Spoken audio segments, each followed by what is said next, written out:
Fit minister আমরা বলছি অনেককেই, আপনিও ফিট মিনিস্টার এই জন্যই সকাল থেকে আপনি বেরিয়ে পড়ছেন, বিভিন্ন জায়গায় যাচ্ছেন, কখনো রাস্তা পরিষ্কার করছেন। এই যে একটা প্রত্যেক দিনের যে জার্নি বা শক্তি, এটা পাচ্ছেন কিভাবে এবং কিভাবে মেনটেন করছেন? পাচ্ছেন মানে আজকে আপনি যেরকম, আপনারও যেরকম এতদিন মনে হতো যে গড়িয়াহাট মার্কেটে যখন যাব তখন রাস্তাটা একটু পরিষ্কার থাকবে, মাছের বাজারটাতে যখন যাবো তখন এই রাস্তায় জল পড়ে থাকবে না। সাধারণ মানুষের যে আকাঙ্ক্ষাগুলো হয়েছে এত বছর ধরে, যেটা আমরা করতে পারিনি। আমি বিরোধী বেঞ্চে যখন বসতাম তখন আমার মনে হতো যে এটা আমি করতে পারছি না, আমার হাত নিষ্পিস করতো। এই দুধারে পার্কিং করা, যেমন তেমন করে পার্কিং করা, ইলিগাল বিল্ডিং তৈরি হচ্ছে, যে কেউ এসে একটা ব্যাগ ঝুলিয়ে দিয়ে পয়সা তুলছে, কোনো নিয়ম কানুন নেই। এগুলো আমি ঠিক করতে চেয়েছিলাম।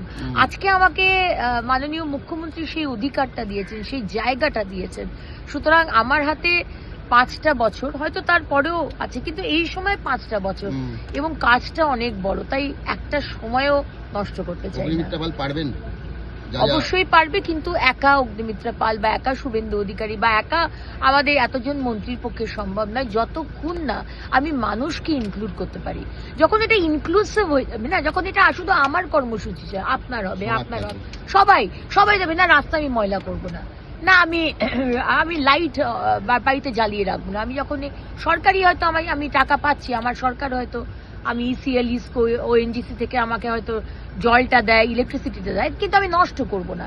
এইটা যখন মনের মধ্যে আসবে তখন আর বেশি দূর থাকবে না আমাদের এগিয়ে যাবার। ফলো করুন theworld.in।